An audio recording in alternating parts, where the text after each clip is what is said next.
Is it just me, or did it feel like Sasuke just dominated in this chapter regarding just the characterization and everything that he was saying and doing in this chapter? He may come across as a dick at some given points, but can you argue with the facts? Very explosive chapter of Naruto. I mean, we start off getting teleported to a goddamn volcano, and honestly, when it starts off, I'm like, wow, we went from some pretty different circumstances, which it makes sense in a way, because if we're gonna have infinite tsukuyomi, how much can they really battle it out when they are scared of getting touched by the moonlight? You know, they can't even get out of the Susanoo. So it was good in a sense to transport them and teleport them out of that area so that they can have a proper battle as far as like for storytelling sake goes. Now Kaguya, I'm really wondering, I want more of her characterization, because in this chapter we get a little bit more of her goal and everything, but ultimately I want to see more about just like, is she just straight evil? Has she been corrupted mentally by the Senju tree? Because based on what she said with her goal and everything of getting all the chakra back, making it all one, that sounds very similar to what we heard regarding the Senju tree and the goal that the Senju tree ultimately had. So I'm curious if that's Kaguya's mind in general, or is that her being corrupted by the Senju tree and she's actually not that evil of a person, and maybe she was corrupted and in the past that's what happened to her and made her, you know, just evil fucking bitch. And the way the chapter opened up, I was just thinking to myself like, god damn, you like, it makes it more intense and it makes it more like, fuck, anything could happen when you're literally fighting on top of lava. It seems as though they were teleported literally into a volcano, on top of a volcano. Talk about sweating bullets. And to be honest with you, the way things are going in the beginning of the chapter between, you know, Sasuke and Naruto really having to look out for each other, it seems as though, to be honest with you, Kakashi and Sakura have absolutely no business being on this battlefield right now. The only objective they should have at this point is stay out of the way of Naruto and Sasuke. When Sasuke said all those things in the beginning of the chapter, you can say he's a dick, you can say, yo, that's fucked, but he's factual. It's straight up factual, and I really like the way Sasuke's character was portrayed in this chapter. At the end of the day, it's really starting to show that he is all about the mission, and while at certain points, yes, he feels he does need to help some people, he needs to protect some people, like, for example, the mission requires him and Naruto. He fully acknowledges that, which is interesting that he does acknowledge at this point Naruto is critical to this battle, and he's ultimately valuable in a certain sense, so that's good in that aspect. But ultimately it's just really showing that Sasuke is a good leader and he's all about the mission. In a way, you can almost look at it to a certain degree that he is Kakashi prior to Kakashi Gaiden, regarding, you know, I'm all about the mission, fuck comrades, you can't worry about your comrades, you gotta just straight up go with the mission. And while, yeah, that is a flaw in and of itself, because you should worry about your comrades to a certain degree. Again, he's worrying about Naruto, but it's only because of the mission, because he acknowledges he needs Naruto for the mission. If Naruto wasn't valuable to this mission, could you say the same that he would have grabbed him with the Kushiyose no Jutsu? Would he have gotten, you know, the Hawk and gotten Naruto? It's hard to say. I mean, at the end of the day, he grabbed Naruto and said, see you later, Sakura and Kakashi. I mean, the facts are the facts. Sasuke said it best. Naruto dies or Sasuke dies, they cannot take out Kaguya Otsutsuki. As of right now, she is leaps and bounds above them. I don't even know how they're going to come across and defeat her, let alone just, you know, survive on top of a fucking volcano nonetheless. So, as of right now, one of the biggest things at the beginning of this chapter definitely displayed is they really need to worry about themselves. They really can't be focused on Kakashi and Sakura. And this is one of the things where Kakashi and Sakura, they would have been of better use, honestly. And I don't want to sound like a dick, but they would have been better use if they were sucked up by the infinite tsukuyomi. That way Naruto can go full out. Because in this chapter, you can see, even after Sasuke told him that, and he acknowledges that, and he's like, you know what? I really do want to think like that. I really do believe that the only way we can do this is if me and you go full throttle, not worrying about anything. But he can't, and that's, you know, innately inside of Naruto to protect people. That's an interesting contrast between the two characters as well, because you can definitely see the difference between the two of them. They're both about the mission. Sasuke doesn't give a fuck about protecting anyone that's not vital to the mission. Naruto does. Good old Kakashi, still worrying about Obito. I mean, at the end of the day, I understand that that's your comrade and everything, but my gosh, you know, even apologizing for throwing a kunai through his hand, I mean, bro, let's be real here. Obito ain't no saint. He's done so many horrible things. Characters have died left and right. I mean, I'm sure Shikamaru and Ino ain't fucking gonna, you know, bat an eye if you left him there, because at the end of the day, he did kill a lot of people. And Kakashi, the way he's acting, he needs to worry about him and Sakura more than Obito. I mean, if Obito is there fucking stabbed to the wall, whatever, which I still don't get why Obito is alive at this point. I mean, he doesn't even have Black Zetsu anymore. He shouldn't. Whatever. Cool little flashback in this one. Glad it wasn't too long. It was literally just half a page going back to the whole thing where Sasuke originally saved Naruto. And you can see that at the end of the day, that was one of the most important things for Naruto, for their, I guess, friendship, so to speak, and why he's done all these things all these years, is that he threw himself in front of those things, and that was the spark that made him just ultimately want to be this guy's friend and look out for him, because he looked out for him back then. And you can see that in a way, Sasuke understands Naruto doing that. He doesn't agree with it at this point, which also kind of ties back into his whole goal of, I want to be Hokage. This is the type of Hokage that Sasuke wants to be at the end of the day. Mission first, fuck everything else. You gotta worry about logic right now. So I guess that's also a stark contrast to where Sasuke was when he was just throwing himself in front of people to where he's at right now. Sakura could only cry with what Sasuke was saying, but it was true, and I'm glad at the very least that even though she was crying like Sasuke again, she should have just told him fuck you, to be honest with you. At this point, she should say, you know what, eat a motherfucking dick.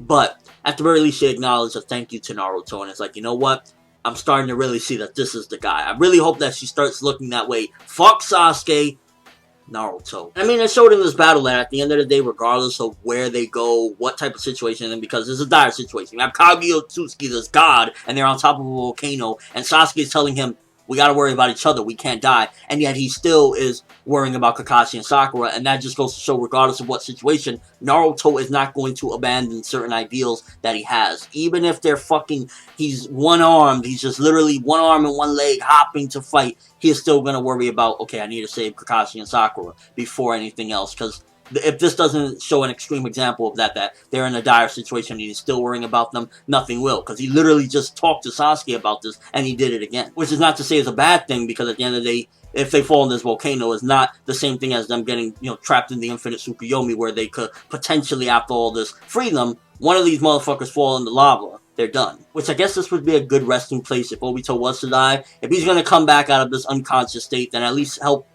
defeat Kaguya Otsutsuki at this point. Come out of your coma or whatever, grab her or something so they could, just hit her one time, and then they could get teleported back. Which, by the way, where the fuck are they right now? It was described as though they're in a different dimension. So, is it completely a different world that they're in? Which would really make some interesting. Like, again, stuff like this really makes me wonder, like, why did Kishimoto 4 years ago have to say we were in the final arc? Because if we could literally go to different planets, do you understand how much storytelling can be done at this point? Like, could have just been so much more storytelling. Villains from different planets, all sorts of different things. I mean, right here, they're in a different dimension, which what looks like is either straight up different planet with like just nothing but lava. Maybe these dimensions aren't actually different dimensions, they're actually different planets. And just think, if they kill Kaguya right now, they would kind of be stranded on this place. How would they get back to their homeland? Possibly they could just go to the next planet. Maybe they are again on a different planet. Like, it really makes me wonder, why did he have to say this was the final arc? Because there's so many different things that we could have done with the exploration, and just overall with these new powers, they can do so many different things. So we see the Hokages are back on their feet, and I think definitely the importance that they're going to have right now, the role that they can play, is ultimately to stop the infinite tsukuyomi. There's nobody there to tell them otherwise other than the Senju tree, which it might, I guess maybe it could turn into the Jubi again if it wanted to, I think.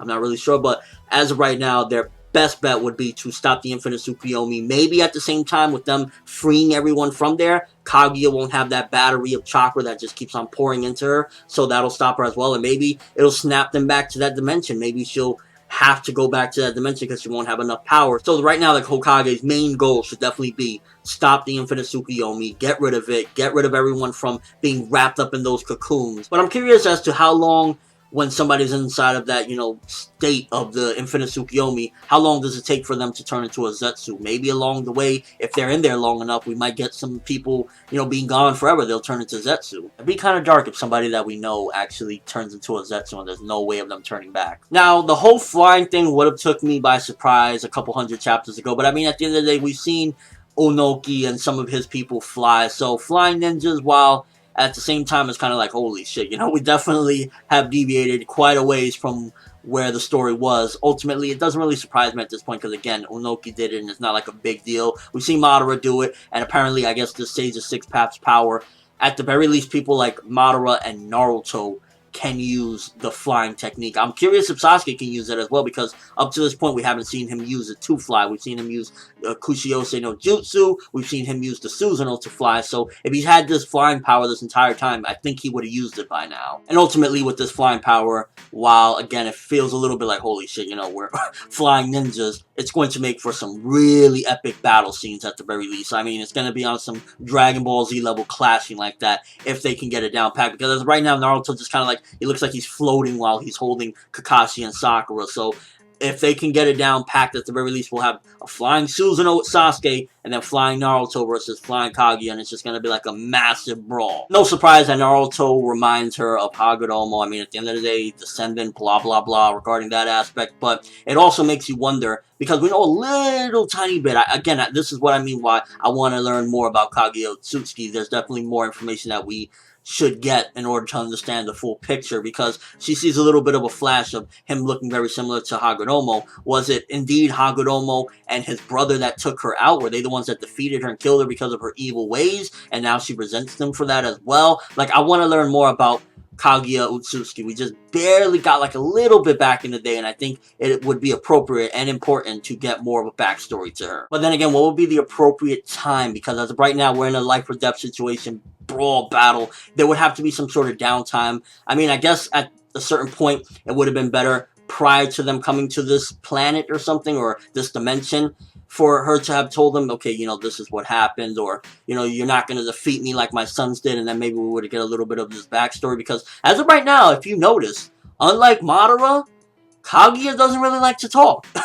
She really is just all about, I don't give a fuck, all chakra is me, I'm going to get everything, fuck you guys, and that's pretty much it. She's not saying anything. Madara, like, he monologued a lot compared to what Kaguya is doing, which, again, I don't want to think about Madara, because it's like, bring him back, Kishi, please. Although not necessarily for the good. Like, if Madara does come back, I don't want Madara joining Naruto and Sasuke versus Kaguya. Let him be a third party, and it's like, fuck both of you, I'm gonna kill y'all. So overall, some of the major points of this chapter, definitely it felt like a Sasuke-centric chapter regarding just some of the things he was saying, some of the things he was doing, some of the character development he's had, some of the, I guess you can argue to a certain degree, character regression, simply because he went towards, like, you know, being a, I want to be Hokage, you know, he's on the side of good for now, but he's ultimately still sticking to certain ideals that, like, they didn't work for Kakashi. You know, at the end of the day, worry about the mission, fuck comrades, unless they are valuable and dire, you know, importance to the mission. But aside from that, he's just showing great leadership skills. Just ultimately, he knows what the fuck he's doing,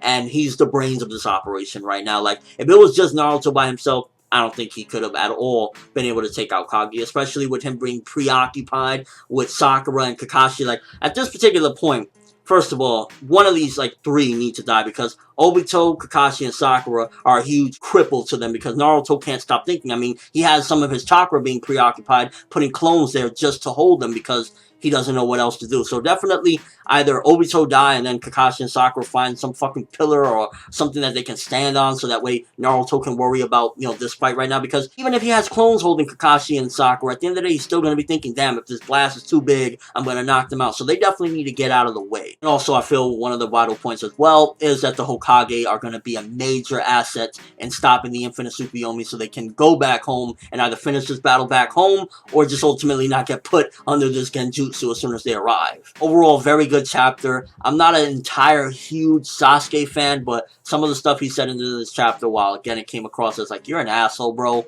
he's right, and you can't argue with that. I'm gonna give this bad boy 8.5 out of 10. Very good chapter. Looking forward to seeing Kaguya Otsutsuki and what she can do. Again, give me more story regarding Kaguya Otsutsuki. I'm loving the battle right now, because it's like, what better than a fucking life or death situation battle on top of a pit of lava? Let me know what you guys think, first of all, regarding Sasuke's ways right now. Is he right? Do you agree with him all the way regarding everything that he was saying in the beginning, how we need to stick together, you need to worry about this battle, fuck protecting everyone right now? Also, where do you think they're at right now? It was explained as a different dimension. Do you think they're in a different planet altogether? Do you think they're possibly, like, in some weird core of the earth type of situation. What are your overall thoughts right now regarding this fight with Naruto and Sasuke versus Kaguya Otsutsuki? Are you interested in Kaguya as a villain right now? She's looking promising. I just feel we need to learn a little bit more about her. But that's all I have for this review. Thanks for watching. Hope you enjoyed. If you liked anything I had to say or enjoyed the video, drop me a like. I'd greatly appreciate it. And if you haven't subscribed, you can do so as well. That'd be awesome. I'm ForneverWorld, and as always, people, have an awesome day.